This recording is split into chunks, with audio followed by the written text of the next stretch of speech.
वेद कतेब झूठे नहीं भाई, और झूठे हैं जो समझे नाही। तो वेदों में लिखा है कि वो परमात्मा स्वयं गति करके आता है। अब जैसे यो आर्य समाज का जो ग्रुप है, इसमें शिक्षित वर्ग बहुत है, और लेकिन वो अक्षर ज्ञान है, उनको अध्यात्म ज्ञान नहीं। उधर से महर्षि दानंद को भी कह का पता नहीं था अध्यात्म ज्ञान का, इसलिए उसने कोशिश की वेदों का अनुवाद करने की, और उसका अपना सिद्धांत था कि भगवान निराकार है। वो कहीं एक देश में नहीं रहता, एक देश माने स्थान पर कहीं नहीं रहता, वो केवल सर्वव्यापक है, जैसे वायु है ऐसे भगवान है।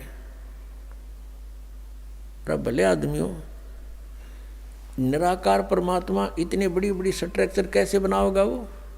जैसे कोई नौके साकार कैसे बनाओगा, सुन लो साकार कैसे बनाओगा। साकार मनुष्य इंजीनियर है और जहाज बना दिया, हवाई जहाज, वायुयान बना दिया, समुद्री जहाज बना दिया, उसमें बैठ कर आराम से घूम रहा है और वो यान चल रहा है। निराकार कोई कारीगर बना के दिखाए दो, मरे बादशाह के बनाओगा, वो खख बनाओगा। तो ऐसे परमात्मा मनुष्य सदृश है, उनकी वो अमित ओजा है, उसकी शक्ति का कोई वार पार नहीं है, उनके वचन से सबको जो हो जाता। जैसे आप हम देखा करते हैं जादूगर होते हैं, अपने मुख में एक छोटी सी गोली कंचा, इतना वो कंचा होता है, उस गोली को मुख में डालते हैं और थोड़ी देर में ओ करके इतना बड़ा मुस्कुर तो का मुंह में तो पत्थर बना देते हैं, और नो पटक दे, पट्टा उठा के देख लो कति पत्थर है। तो उस जब एक जादूगर इतना कुछ कर सकता है, और वो तो परम जादूगर, वो तो सर्वशक्तिमान, एक वचन में सब कुछ कर दे। तो ऐसे ही उस परमात्मा की महिमा से हमने परिचित होना। उस परमात्मा ने कहते हैं एक शब्द में सब किया, सकल जमी आसमान, एक वचन में सब कुछ बना दिया। तो समर्थ है उसको, वो कुछ भी कर सकता है। तो वो जानकारी स्वयं ही आकर दी। अरे ये निराकार बताओ भगवान को, और वेद के साकार है, निराकार है, मनुष्य सदृश है वो अपनात्माओं।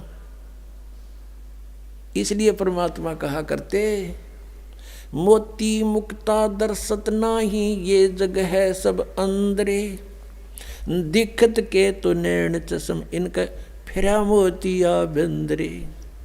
ये दिख है विद्वान पुरुष और महर्षि को हमें, इनका मोतिया बंद है। जिसका मोतिया बंद हो आंखों में, आंखें तो दिखाई देती हैं जैसे बड़ा स्वस्थ आंखें हैं, सब कुछ दिखता होगा, लेकिन वो नपट अंधा है जिसका मोतिया बंद हो गया दोनों आँखों में।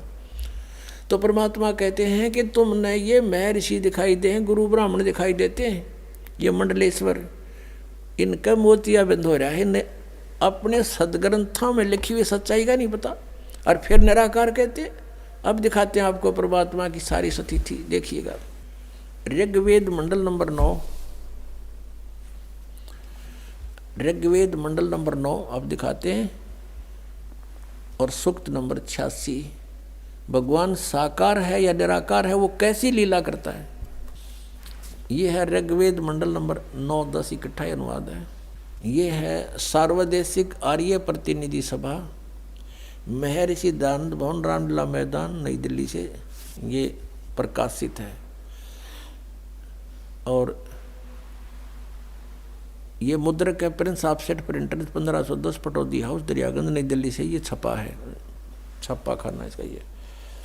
अब देखना, ये है ऋग्वेद मंडल नंबर 9 और सूक्त 86 का मंत्र नंबर 26। इसमें लिखा है कि यज्ञ करने वाले यजमानों के लिए परमात्मा, यज्ञ करने वाले माने धार्मिक अनुष्ठान यानी साधना करने वाले, यजमान माने भक्तों के लिए परमात्मा सब रास्तों को सुगम करता हुआ उनके विघ्नों को मर्दन करता है, और उनको पवित्र करता हुआ और अपने रूप को सरल करता हुआ वह कांति में परमात्मा। यह लिखना था कबीर देव।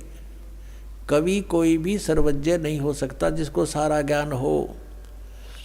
कवि कविता बना सकता है, ये कबीर देव लिखना था यहाँ पर। वो कबीर देव विद्युत के समान यानी आकाशीय बिजली की तरह सेकंड में नीचे आ जावे, क्रीड़ा करता हुआ, ऐसे लीला करता हुआ।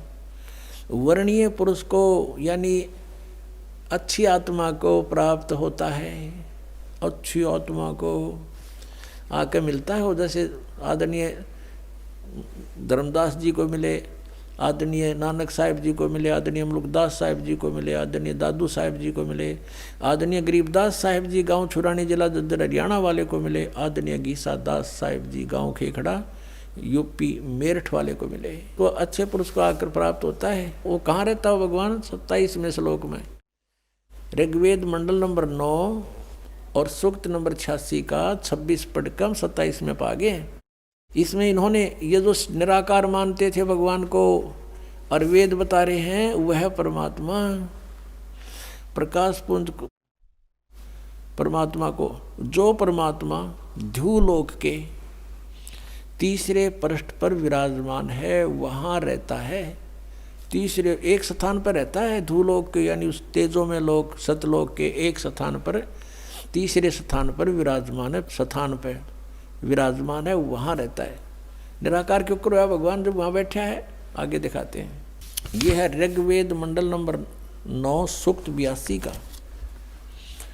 ऋग्वेद मंडल नंबर 9 और सूक्त 82।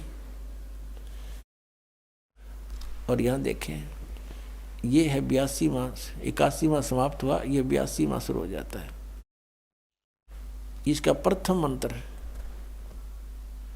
इसमें लिखा है कि जो सर्वोत्पादक प्रभु, सबकी उत्पत्ति करने वाला परमेश्वर प्रकाश रूप है।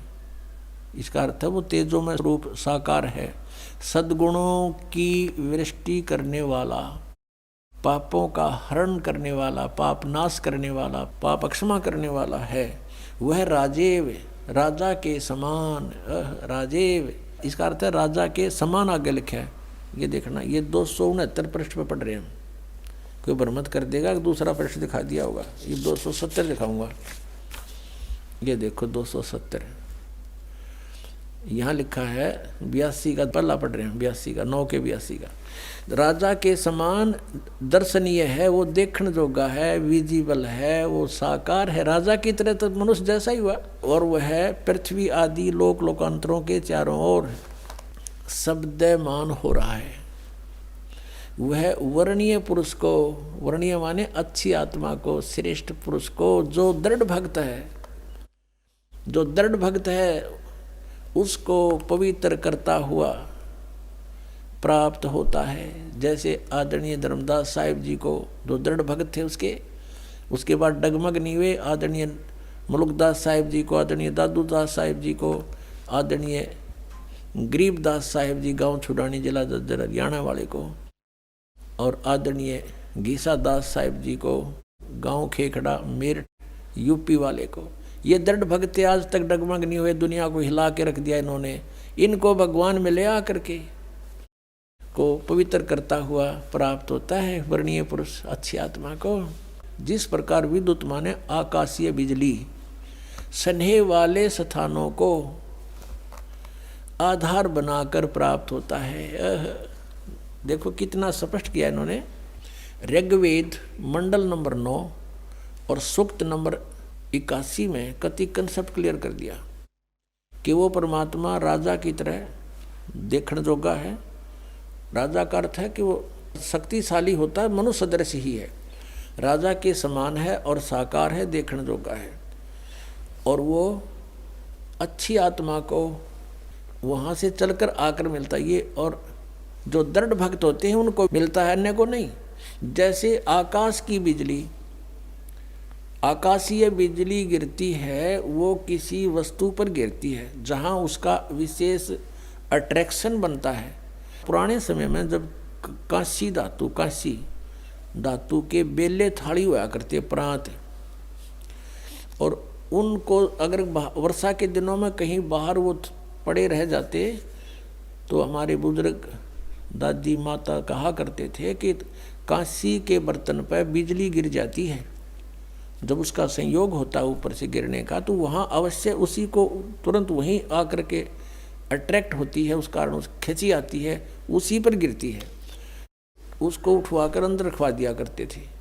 तो कहने का भाव ये है कि परमात्मा उस बिजली की तरह जैसे वो अपने विशेष जिस पर वो आकर्षण होता वहीं गिरती है, ऐसी स्थिति से परमात्मा उन दृढ़ भक्तों को आकर मिलता है जो मिलन योग्य हों, जिनको वो उनसे आकर्षित होता है, ताकि ये मेरी आगे बढ़ा सकें, इस ज्ञान को, काल के जाल को हटा सकें, मेरे प्यारी आत्माओं तक ये संदेश पहुंचा सकें।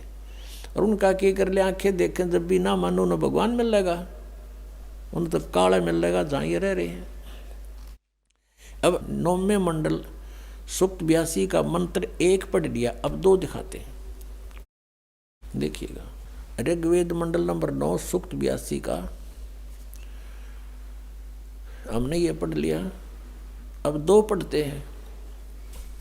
वो परमात्मा किस उद्देश्य से आता है? हे परमात्मन, उपदेश करने की इच्छा से आप महापुरुषों को प्राप्त होते हो, अच्छी आत्माओं को, महान आत्माओं को प्राप्त होते हो, और आप अत्यंत गतिशील पदार्थ के समान हमारे आध्यात्मिक यज्ञों को प्राप्त होते हो। यानी अत्यंत गतिशील पदार्थ के समान, यानी जैसे बिजली चलती है, बिजली जैसी गति से आप, और उपदेश करने के लिए आते हो, यहाँ पर सच्चा ज्ञान देने के लिए। आप कबीर देव हैं, आप कबीर देव, यह लिखना था, सर्वज्ञ लिख दिया, आप यहाँ लिखना था आप कबीर देव हैं। हम उसको कबीर साहब कहते हैं, आप कबीर साहब हैं, शुद्ध स्वरूप है। अब जैसे ये अभी आपको दिखा था, जहाँ यजु लिखा हो तो यजुर्वेद लिखना पड़ेगा वहाँ पर, वो इन्होंने किया भी है।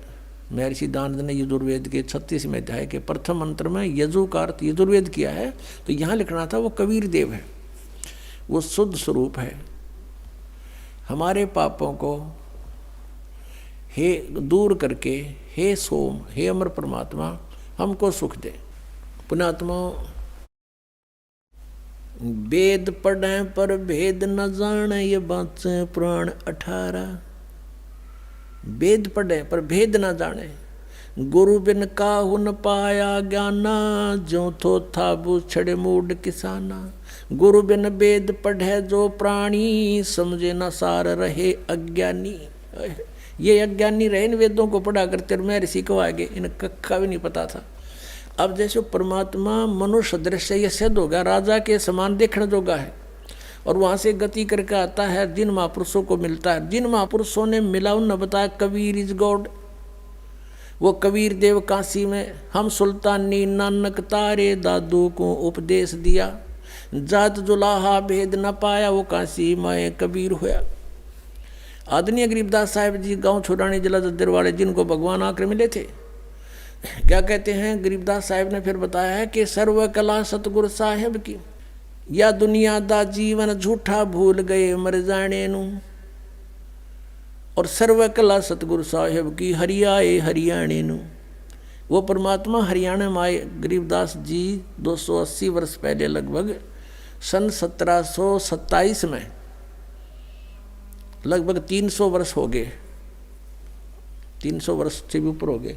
सन 1727 में परमात्मा आए थे, और सन 1866 में न सन 1966 में हरियाणा और पंजाब अलग हुए। जब हरियाणा क्षेत्र का नाम पड़ा था, यो हरियाणा प्रांत बना था, उससे भी कितने वर्ष पहले, 200-250 वर्ष पहले परमात्मा ने लिख दिया, बोल दिया था। गरीबदास साहिब जी ने कहा था कि हरि आए हरियाणे नू।